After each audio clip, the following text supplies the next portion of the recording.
It's clear that we need to cut spending. Cutting, slashing, reducing. You could say it's in this season. So this is my approach to reduce the deficit by $4 trillion over the next 12 years. It's an approach that achieves about $2 trillion in spending cuts across the budget. It's no secret our government has a spending problem. The problem will now be passed along to community health centers, infrastructure, the closing of schools and libraries. But what's been mostly absent from this battle over the budget bulge is trimming on defense spending. The elephant in the living room that's ignored by both the Republicans and Democrats is the national security budget. Bruce Fein is the former Associate Deputy Attorney General under President Reagan, and now the president of the American Freedom Agenda. He says those peddling the war use former Defense Secretary Donald Rumsfeld's concept of anticipatory self-defense, with strong rhetoric and talk of the need for war. It makes Americans think, my gosh, Saddam Hussein is about to attack us, or Osama bin Laden in a little cave, in Afghanistan is about to overthrow the government, because politicians and the Defense Department exploit that fear. And when they do, the defense contractors win big. Now a handful of lawmakers are calling this seemingly endless cycle into question. Both Republicans. We spent $1 trillion in Iraq.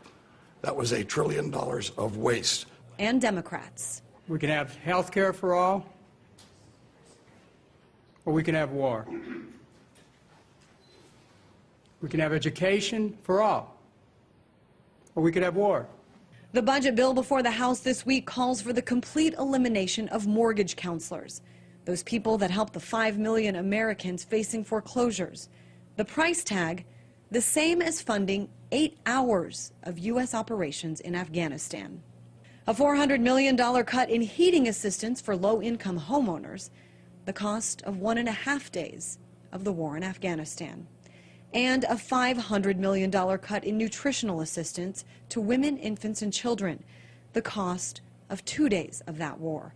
A war with an increasingly devastating impact also on its troops. The suicide rate is at a record level among enlisted forces. The divorce rate among the enlisted ranks is more than 80%. Derek Crow with Rethink Afghanistan says it's the result of deployment after deployment and of seeing horrible things year after year. If you're going to say you support the troops, continuing to send them into this meat grinder in Afghanistan, and even Iraq, we still have troops there, that's really a fallacious argument. This kid lost his father. Look at the pain of war. Look in his eyes and think about his dad in the coffin right behind him and the little American flag he's got folded. That's the cost of war. We are now in year 10 of what has become the longest war in American history. And someday, after the war is over, there will be a memorial built.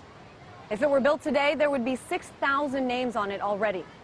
Nearly double that if you counted those men and women who took their own lives after returning home from war.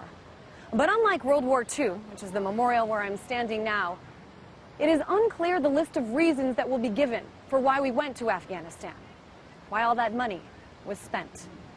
In Washington, Christine Frizzau, RT.